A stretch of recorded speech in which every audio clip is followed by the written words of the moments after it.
Okay. How it all started. Mr. Howard, can you tell us a little bit about your family and how you guys even started with the game? Well, just first and foremost, thank you for the interview. Me and my family greatly appreciate it. Me and my wife, Miss Howard, every day, our work life, we advocate for people, fight for people's rights. So it's only right that now we're doing the same for our son, Amari. We have 5 children. They're all beautiful and intelligent. They do various things from cheerleading to chess to basketball, academic games. I'm just very grateful to be a father of such beautiful and intelligent children. Amari got into chess at Chrysler Elementary, and I'm pretty sure he can shed more for you with that. Yeah. Mark, how did it start?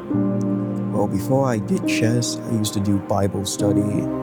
And after school, when I would wait for my mom to pick me up, I'd see them practicing nearby, and I got interested in the game. I've been playing chess since at least the 3rd grade. Okay. And were you good at first? I mean, No. Was it a struggle at first? You had to like work your way up. Yeah. So at Bible study, who was the person that kind of like introduced you to the game of chess? Was that Bible study? Who was the instructor in person that gave you pieces? It was no one. I was just waiting after school and I saw them playing. Okay. And you just picked up the game by just watching? Yeah.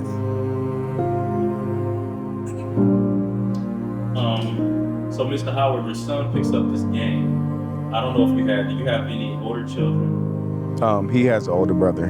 Does he play chess as well? His grandfather actually plays chess. His grandfather passed. It's crazy because right when Amari started 9 years ago was around the time that his grandfather had passed. But his grandfather played chess, and now Amari's teaching us. He has a younger brother, Martize Howard, that's one of the top in the city that plays chess also, that's following in his brother's footsteps. So now that you have 2 kids that's playing chess, how has that affected your life? Probably have kids that do other things, art, travel, and scheduling? Yes, so usually if me and my wife is not together during the boys' events, we're tag teaming because we have younger children. So for example, when Amari went to Florida for nationals, it's kind of like a rock, paper, scissors between me and my wife of who go and who stay behind to make sure their kids get to school, because usually when they travel going to nationals, it's during the middle of the week, and we have younger kids that still attend school. So the unfortunate part is sometimes we don't get to travel together, but we've been very grateful to have 2 kids that play chess, that compete on a high level, and get to see them excel and meet new people and try new things.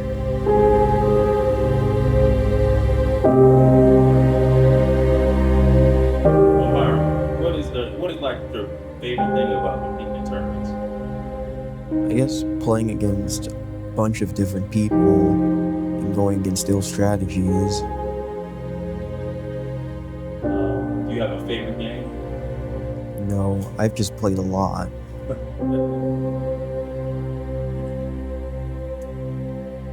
Do you have any goals? Did you have any goals for this year as far as your chess? Because I know you're a senior, so as far as like school chess, it might be, you got 1 more year. Did you have any goals this year? Yeah, I was trying to get better of the game, support my team, and make it to nationals. And you were last year's Dream Team captain, right? Player of the year. How did that feel? Yeah, it felt good.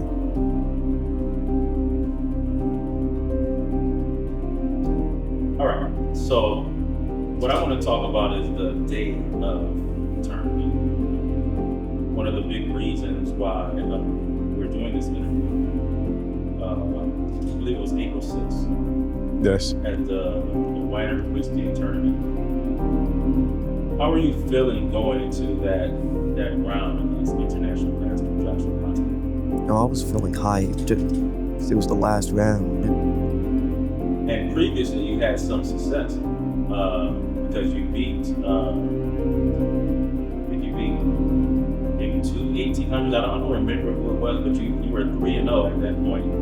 You had upset about 2 people to that point as well. So I can see how you feel that way. Were you confident going into that last round? Yeah, a little bit. Have you ever played Joshua Posthuma before? No.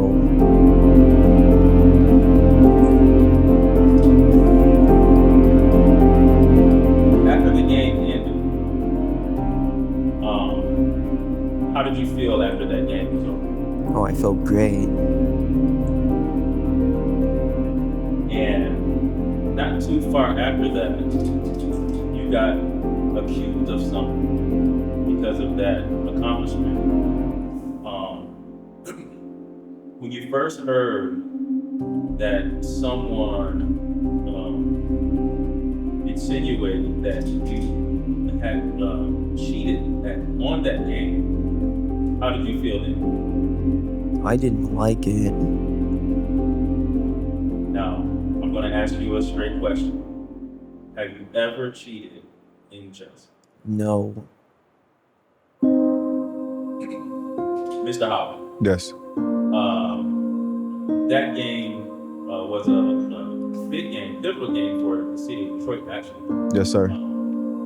Because it's been a long time since the city of Detroit had someone that is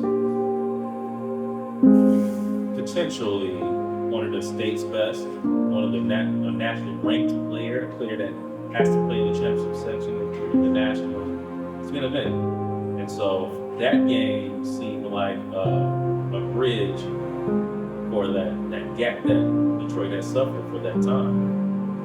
And Amari achieved that by beating International Master Joshua Posthuma. Yes, sir. I know you were very excited after that game. But how did you feel when you heard the accusations that Amari cheated? It was a downer because I know how hard my son works to become a great player. I know the effort that his coaches of past and current coaches and his peers, how hard they work to prepare him for those situations. And to be riding a wave and then all of a sudden you get hit with accusations that he could have possibly cheated. I'm like any other parent. I was pissed. I was pissed because, again, my son don't need to cheat to win. He works very hard. Our family have a great deal of integrity. I'm still trying to figure out how could they possibly even think that he was cheating that day when the venue is small. I came in twice to watch Amari. I stood at a far because if anyone knows us, our family, me and my wife always played the background. Even when he wins, holding trophies a lot, we let him have his moments. You have witnesses. We even said, hey, go back and watch footage. I went next door to get a bite to eat. I came back in. We actually had a chess meeting that day between the parents and the coaches. So me and my wife sat in the car for a second, listening in on the meeting. And I went back in, talked to Coach Dave, which is Mari's assistant coach for King. And the funny thing about it is I came back out because I didn't go near the board the second time I went in. And I told my wife, I said, if I didn't know any better, I would think Mari is winning because he looks cool and relaxed and Josh looked like he's going through it on the board. Lord and behold, about 10 minutes later, Josh comes walking out, looking mad and frustrated, talking to someone maybe that played in the tournament or a spectator. I go in, congratulate my son, he's very happy. People wanted pictures of his game that he played, and I will say this on record. Josh didn't play the cleanest game. I don't think he could accept the fact that my son was just a better player that day. He never cheated. We offered to go back and look at video. We also gathered witness statements of people that was physically there watching the game. So to be riding a wave of my son he has really arrived. And it's not about the name. We talking about a 17-year-old autistic kid here. Just turned 17 years old. His birthday was March. That tournament happened in April. And to accuse him of cheating and dress the lie up and then gather buddies with you to help support your lies and the statements is devastating. Our whole family name is riding on this. His legacy is riding on this. Even if they overturn it, we'll never get that back. They took something from us, that the happiness that they stole from us these last couple months, we'll never get that back. Okay. So I've heard that Joshua once coached Amari at some point. Did he ever, after these accusations, did Joshua himself ever come to you guys and talk about this too? No, Joshua wouldn't know me if he came and walked in the room right now. He wouldn't know who I am. We pride ourselves, his parents, as knowing the coaches.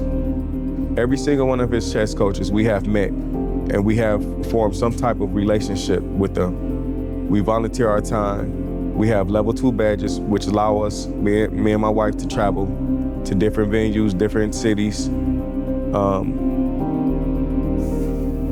Josh didn't have no right to even mention in his statement that my son was autistic. I feel like he used that as an excuse to kind of feel like he wanted to beat us to the punch because we might use that as excuse. We never used that as excuse. A lot of people never knew Amari was autistic. We never wanted sympathy. The only thing we wanted was to try to give him, develop him into a young man and have him be a productive citizen and be just pretty much self-sufficient as possible once he reached adulthood. Josh did not coach him.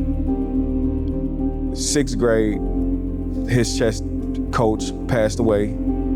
7th grade, it was COVID, and he went to UPrep, middle school. 7th grade, there was no chess. It was locked down because of COVID. 8th grade, Coach Randon, who now currently coaches Cass Tech as an assistant coach, he stepped in and filled that void as a coach. He has a relationship with Josh because Josh trains his son. Josh never coached Amari. Josh only came in to go over game times. We have pictures, we have proof. I went to state, I went to regionals, we went to nationals, no Josh. I picked my son up every day from practice. I never met Josh. Now, I'm not saying that he didn't come there a few times. Amari knew it, I'm not gonna lie. He came there a few times to go over games with the children, and he was paid for that. So if Coach Randon is personally paying him out his pocket and the funds never came from the school, you can't look it up and see that he was assistant coach. He was never receiving a stipend. You never coached my son. He didn't know who I was when I walked in the tournament that day. I walked right past him when I got in the car. When I got out the car and walked into the tournament, he didn't have no idea who I was. And again, you violate all types of laws when you do that. So, no, he never coached Amari. He coached the year after Amari left, and Coach Randon's son left to go to high school.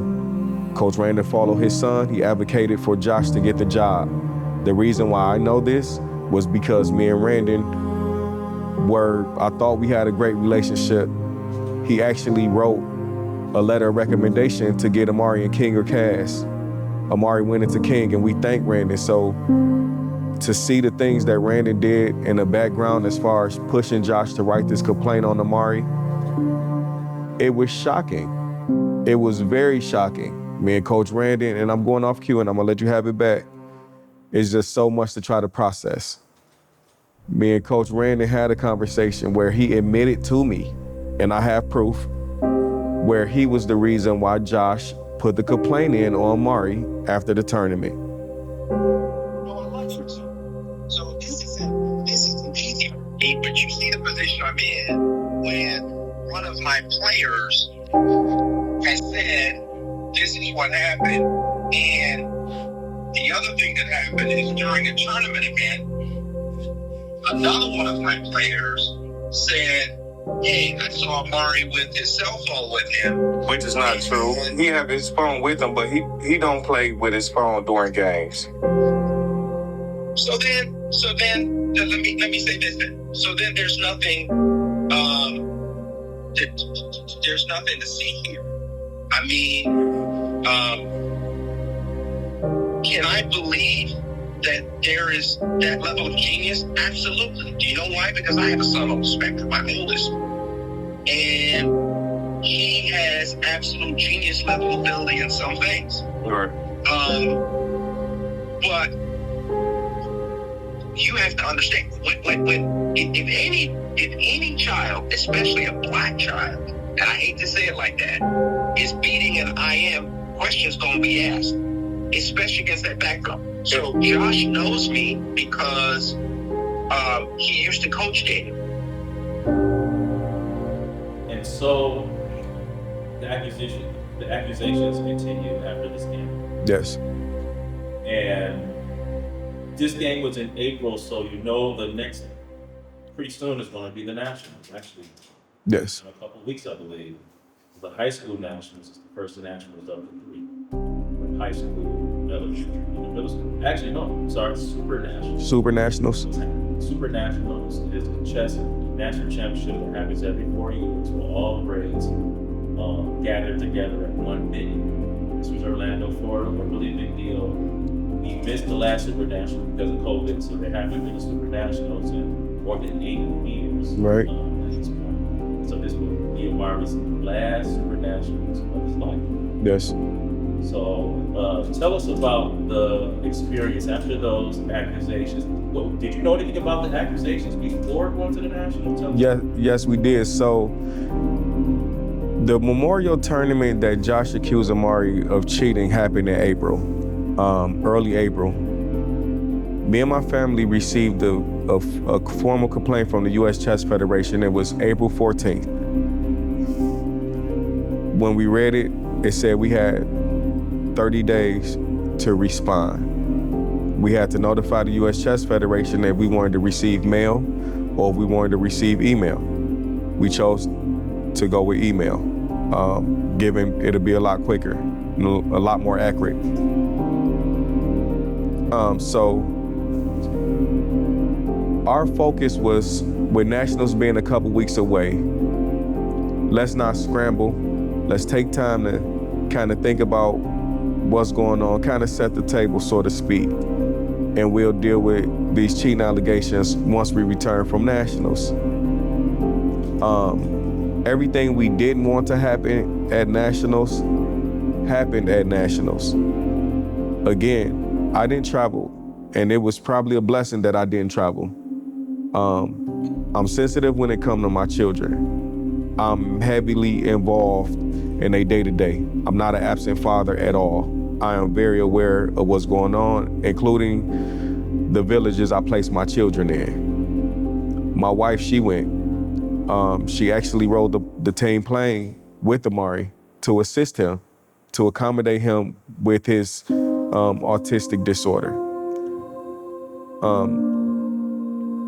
We get to Nationals. Well, my wife and Amari get to Nationals the first day, because Josh is in Florida also, spreading the word that you have to watch out for Amari because he's a cheater. So we knew about it going into Nationals. We came up with a game plan like, hey, we know they're gonna be watching. His coach, Coach Reggie, Coach Ayala, wanted to say, hey, this kid does not have a cell phone. I'm willing to sign a waiver and you pat him down before every game. He mentioned this the first game. They said, no, we're not gonna do that. Also, when he went to go look on the board under 1,600, they couldn't find his name anywhere. Lord and behold, his name is under 1,900. And he found out maybe 10 minutes before he played.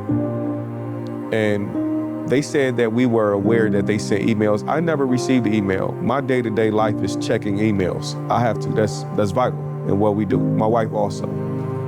We never received anything. His coaches never received anything, right? Well, we didn't make no excuses. They continued to play, even though his name was in bold red letters. So yes, we were aware and we was prepared because my wife made sure that she had Amari's cell phone in the team room, which Coach Fight as a witness and Coach Reggie as a witness. Wow. So there's information. So let me go back over the information you just said. You said that Amari was put in a different section. Yes. Before the judgment, and during an investigation. Yes. Based off of hearsay, he was put into a higher section just based off of the speculation. They treated him guilty until proven innocent. And you said his name was in bold red letters. Exactly. Okay, USCF. So after all of these precautions you guys have taken before return, plus the obvious bias when you get there, you guys can decide to play.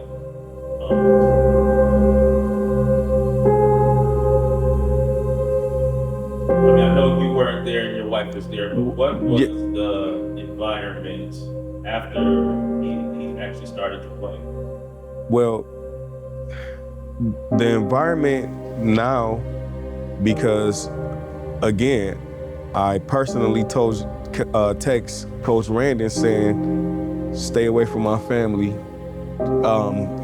We're not too much. It was kind, it was respectful. I said something along the lines of, please stay away from my family.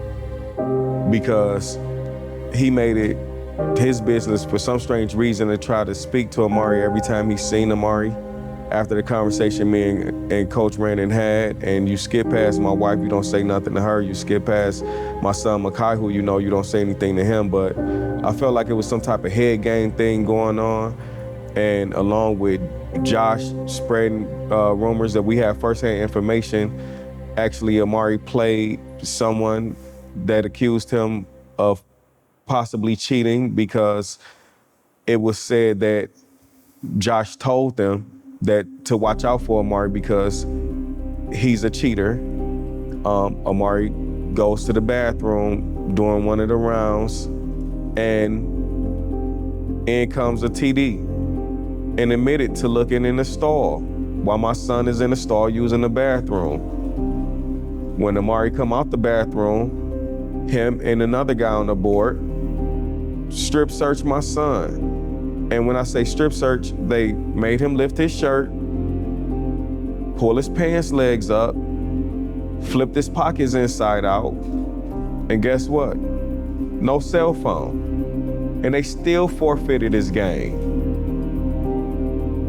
So Amari goes back to the team room in disbelief. My wife goes in the book bag and goes, his phone been here the whole time.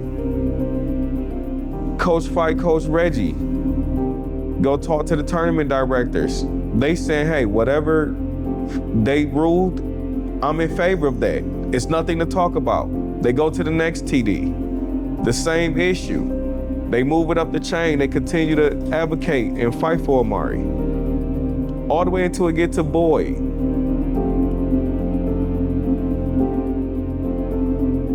Boyd then asks Amari, can you go over the game and tell me the moves you were making? Amari able to tell him the moves that he makes. Boy Reed, I don't know if that's his name, Reed, Boy, he understood what was going on. He understood that his privacy was being violated. He understood that my son knew exactly what he was talking about on the board. It was no foul play involved whatsoever. It just carried on from a rumor. And he was being punished for it. And they overturned his forfeit into a win for him and his opponent. And Amari was winning that game. And the things that my wife went through. So now everything that we didn't want to happen happened. One board member came and apologized to her. Now you have parents coming up to her saying, hey, we apologize. What's going on? What's going on? Now she's uncomfortable and uneasy about the situation. He also brought change of clothes, but because of that incident, his coach made sure that he just wore a t-shirt in a cold playing room and shorts. The rest of the tournament, he had 2 more days to play. They mentioned his blitz, which Amari is not the strongest blitz player. If anybody in the chess community that goes to the DIA or follows Amari pretty much knows that. But when he has time and sit on the board and can concentrate, he's one of the best. They brought up his blitz tournaments in the statements, but they never talked about him being placed in a higher section and still winning 4 out of 7 games despite what was going on. They didn't talk about that at all. They disregarded him being autistic, and my son been diagnosed with a tic disorder. So it's hard for me as a father to read in statements where they say he was looking weird or he was looking suspicious. When he been diagnosed, he'll blink or make certain facial expressions. We never use that as an excuse, but we feel like now it's time to tell the world.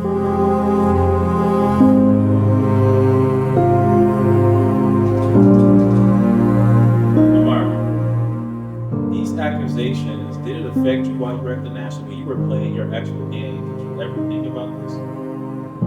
I didn't think about it until after the incident happened. I mean, like at the Nationals, while you're playing your national games and they have already accused you, did you think about it during your national games? Yeah, sometimes. Do you think that was a distraction? A little bit. It would be for me. I feel that. So you're really brave to still carry on to that tournament and actually come out with 4 out of 7 and not to number 1. That's still a good result. Yes. Despite the distractions. Yes.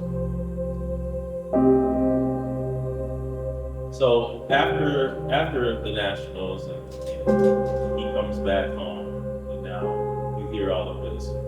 What was your next? What was your reaction? What was your plan for that? It was very upsetting. Our plan was to pretty much, again, gather as many witness statements as possible. And now we can put it into our first and our original rebuttal. We had 30 days to respond when Amari returned from Nationals of Florida. We still had about 2 to 3 weeks to respond to these cheating allegations. So we gathered witness statements. And even what we did was, even if we wasn't present as the parents, we had witnesses that was physically there. Like Coach Derek Wilder, he threw a venue February 2023 where they tried to accuse Amari of having a cell phone. Hold on, I don't mean to interrupt, but I thought the game that was in question was April 6th. Yes, that was the game in question. So it was weird because Josh brought up prior cheating allegations. That's what he called in his statement, prior cheating allegations. So he went way back to February 2023. It was a Wilder tournament at the Mandel Chess Club in St. Clair Shores. Amari was playing Vlad, and Vlad made allegations that Amari was cheating because he had his cell phone on him. Coach Derek Wilder, along with Coach Dominic, and Jack Kine, they took the cell phone, they went to the room, and they turned the cell phone on, which they still had to get Amari code, right? And no foul play again. They look through the phone, bring everything, no foul play. They allow him to play. He played in many Mandel tournaments after that. We knew Mandel, we was a regular. We bought items from the shop. We also took him to the chess club whenever they had practice before they moved from St. Clair Shores. So he was familiar with Amari, he was familiar with my family. I have emails from Ed Mandel chess tournaments dating back to 2017 still. So it was mind blowing when Josh put something in the statement saying Ed Mandel never knew who Amari was. Because again, that's a lie. And then you get a witness statement from Ed Mandel, God bless his soul. But in my humble opinion, I don't think Ed Mandel was physically able or mentally able to even write a statement during the time he had just recently passed. So yes, he went back to a 2023 tournament and he called it prior cheating. Okay. So now the 30 days is up. Both, I'm guessing you and International Master Joshua Posthuma submitted these statements in Correct. Has concluded.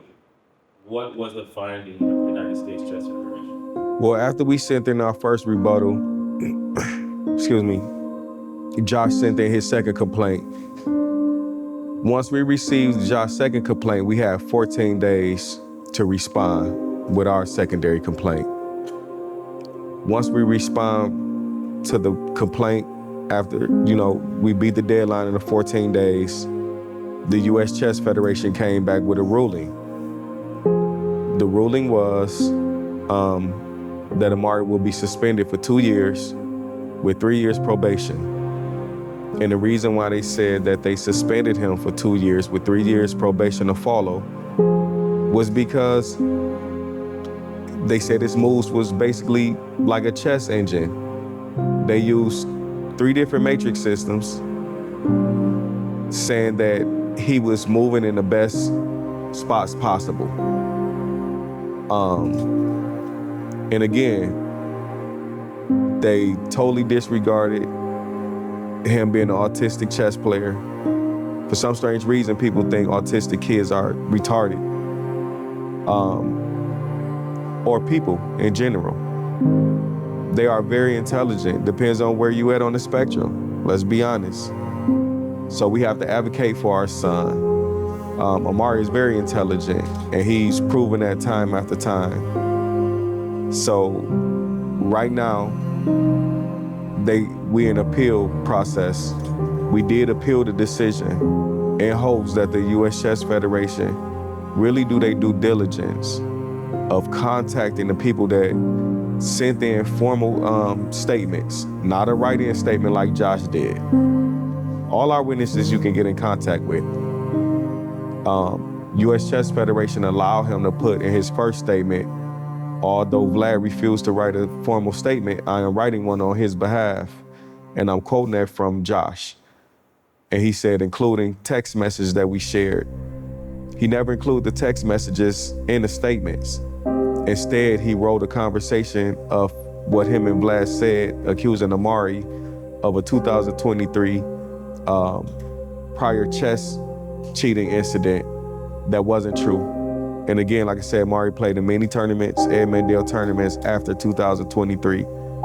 Jack Kine is a strict guy. If Amari would have been found cheating that day, he would have been thrown out. And I will go on record and say, because of our great deal of integrity of who we are as Howards, it would have been a hard pill to swallow, but I would have apologized to the chess community. I would have made my son apologize to the chess community. He would have received not only discipline from the U.S. Chess Federation or the school district, his coaches or whatever, but also at home. He knew I would have been disappointed.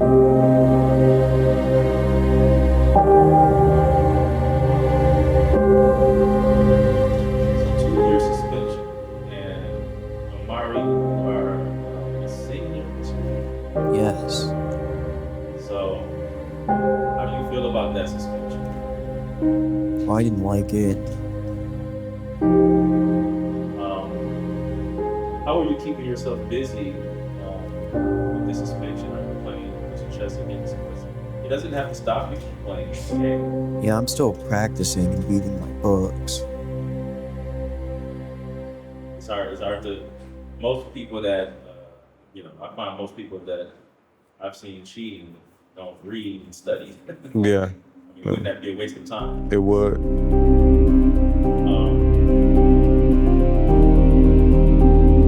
So once this appeal is, are you confident in the United States Chess Federation? At this point, if I may say, no. And the reason why I'm not is because of the disregard of them putting his Bliss tournament into play, but not recognizing that he was moved into a higher section, and they didn't mention his 4 out of 7 wins at nationals. They didn't mention him being on the spectrum. I don't feel like they took in consideration of our legitimate witness statements. I'm just asking the U.S. Chess Federation to thoroughly investigate. It was a lie. Josh told a lie, and he had people that helped him tell this lie.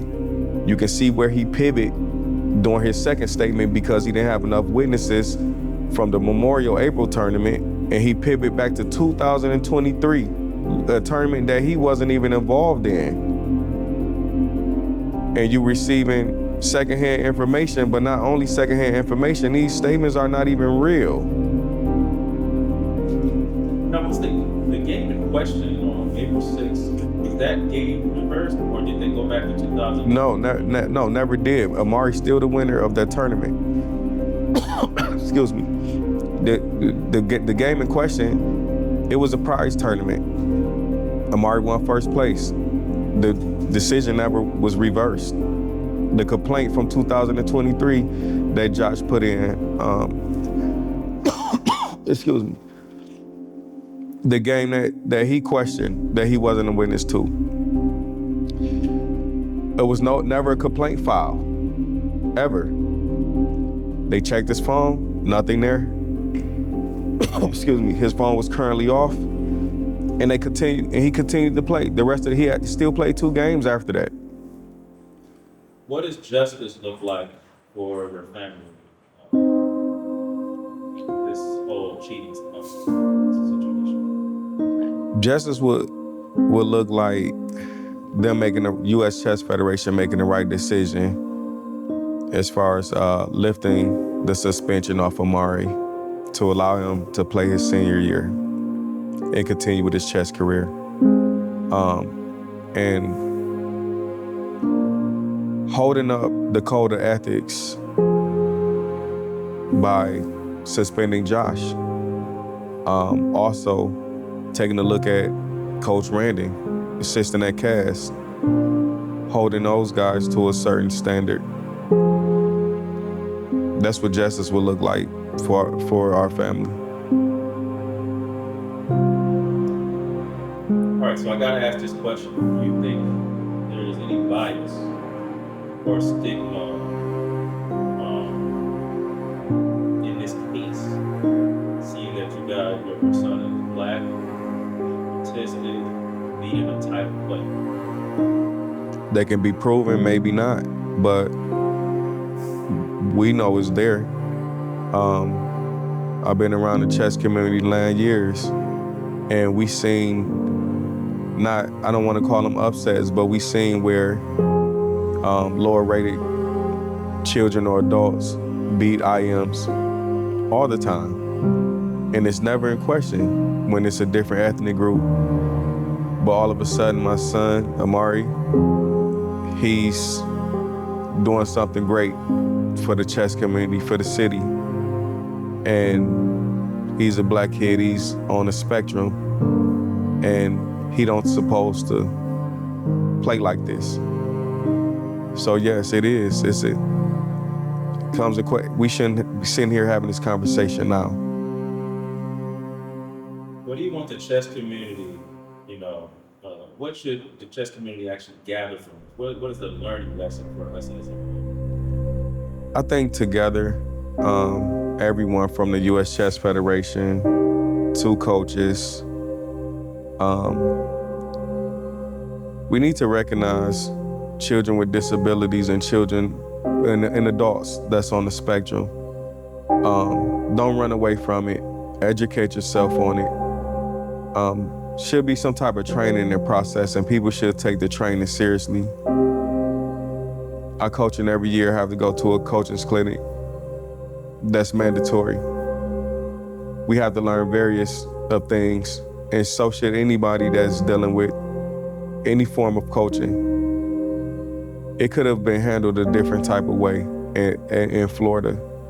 So I just want the parents out there to know that understand the village that you place your child in. Be aware to the children or to the adults also.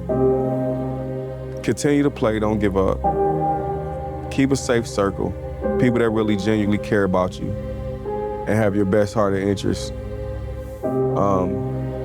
And we need to just do a better job of just being more compassionate and just having more compassion, I should say, and recognizing people with disabilities and give the grace and mercy that we would want for each other or they would want for themselves.